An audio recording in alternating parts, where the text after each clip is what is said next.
తప్పులెన్ను వారు తమ తప్పులు ఎరుగరు అని వేమన చెప్పిన మాట అందరికీ శకునం చెప్పే బల్లి కుడితిలో పడిందని సామెత ఉంది. ఇవి జనసురాజ్ పార్టీ అధినేత ప్రశాంత్ కిషోర్ కు సరిగ్గా సరిపోతాయి. బీహార్ ఎన్నికల్లో ఎరగతీస్తారంటూ చేతిలోని అసైన్మెంట్లను సైతం వదులుకొని పాట్నాకు వెళ్లిన ఆయన మొహం పాలిపోయింది. ఒక్కటంటే ఒక్క నియోజకవర్గంలోనూ పీకే పార్టీ గెలవలేదు. సొంత గడ్డపై ఆయనకు ఘోరమైన పరాభవం ఎదురైంది. రచ్చ గెలిచిన ప్రశాంత్ కిషోర్ ఇంట గెలవలేకపోయారు. చాలా హోప్స్ తో సొంత పార్టీ పెట్టిన ఆయనకు ఆయన ఫ్యూచర్ పై హోప్స్ లేకుండా పోయాయనే సెటైర్లు పడుతూ ఉన్నాయి.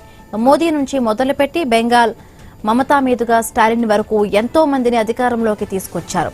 ఐపాక్ అనే ఒక బ్రాండ్ ను క్రియేట్ చేసుకున్నారు. కో అంటే కోట్లు కుమ్మరించి ఆయన సలహాలు తీసుకునేందుకు నాయకులు పోటీ పడ్డారు. అన్ని పార్టీల నాయకులతో పనిచేసిన అనుభవం పీకే సొంతం. కానీ ఏం లాభం? సొంత పార్టీ గోల్డెన్ డకోట్ అయింది. ఒకరికి సలహాలు ఇవ్వడం ఈజీ, వాటిని అమలు చేయడం అంత ఈజీ కాదు. ప్రశాంత్ కిషోర్ ఈ విషయం అనుభవంలోకి వచ్చింది. బీహార్ అసెంబ్లీ ఎన్నికల్లో అట్టర్ ఫ్లాప్ అయ్యారాయన. మాటల్లో చేతల్లో ఎమోషన్స్ రాజేసి ఓట్లు కొల్లగొడతారని ప్రశాంత్ కిషోర్ కు గుర్తింపు ఉంది. కానీ తాను మాత్రం తన సొంత రాష్ట్ర ప్రజలకు కనెక్ట్ కాలేకపోయారు. ప్యాకేజీలు తీసుకుని సలహాలు ఇవ్వటం, సొంతానికి డెసిషన్స్ తీసుకోవడం ఒక్కటి కాదని తేలిపోయింది. సర్వేల స్పెషలిస్టుగా ఉన్న ప్రశాంత్ కిషోర్ ను ప్రత్యక్ష రాజకీయాల్లోకి తీసుకొచ్చింది మాత్రం బీహార్ ముఖ్యమంత్రి నితీష్ కుమారే. పీకేకు రాజకీయ గురువు, జేడీయూ ఉపాధ్యక్షుడిగా కూడా పనిచేశారు. కట్ చేస్తే ఆ పార్టీ నుంచి బయటకు వెళ్లిపోయి కొన్నేళ్ల తరువాత రాష్ట్రానికి వచ్చి సొంత కుంపటి పెట్టుకుని గురువును మించిన శిష్యుడు కావాలని ఆశపడ్డారు. కానీ జనం యాక్సెప్ట్ చేయలేదు. గురువు గురువే, శిష్యుడు తక్కువే అని ఓటుతో చెప్పుకొచ్చారు. నితీష్ కుమార్ దగ్గర పనిచేసి ఇప్పుడు ఆయన్నే తిట్టడాన్ని జీర్ణించుకోలేకపోయారు. అసలు గెలుపంటే ఏంటో కూడా తెలియకుండా చేశారు. చేతి నిండా డబ్బులున్నాయి. పెద్ద పెద్ద వాళ్ళు టికెట్ కోసం పోటీ పడ్డారు. ఆర్థికంగా సౌండ్ గా ఉన్నా, తన బుర్ర నిండా ఆలోచనలు ఉన్నా సొంత బలగం ఏర్పాటులో ఘోరంగా ఫెయిల్ అయ్యారు ప్రశాంత్ కిషోర్.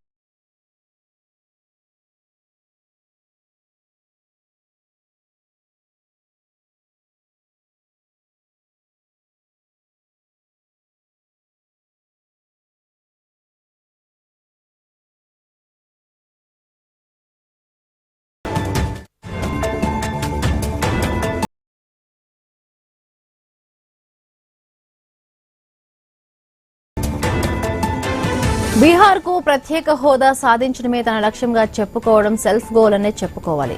దేశంలో ఏ పార్టీకి, ఏ రాష్ట్రానికి స్పెషల్ స్టేటస్ ఇవ్వబోని కేంద్రంలోని మోదీ ప్రభుత్వం నిక్కచ్చిగా తేల్చేసింది. అయినా అప్డేట్ అవ్వకుండా పాత పాటే పాడితే అవుట్డేట్ అయిపోతారంటూ జనం ఓటుతో పొడిచారు. మరొక వైపు యువతకు ఉపాధి పేరుతో ప్రజలకు చేరువయ్యే ప్రయత్నం చేశారు ప్రశాంత్ కిషోర్.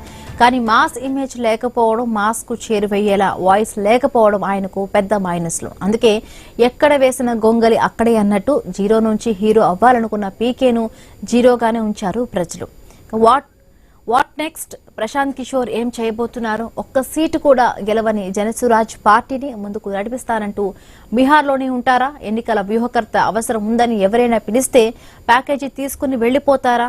నా ఫ్యూచరే నాకు అర్థం కాలేదు, మిమ్మల్ని ఏం గెలిపిస్తారంటూ హ్యాండ్స్ అప్ అంటారా? చూడాలి.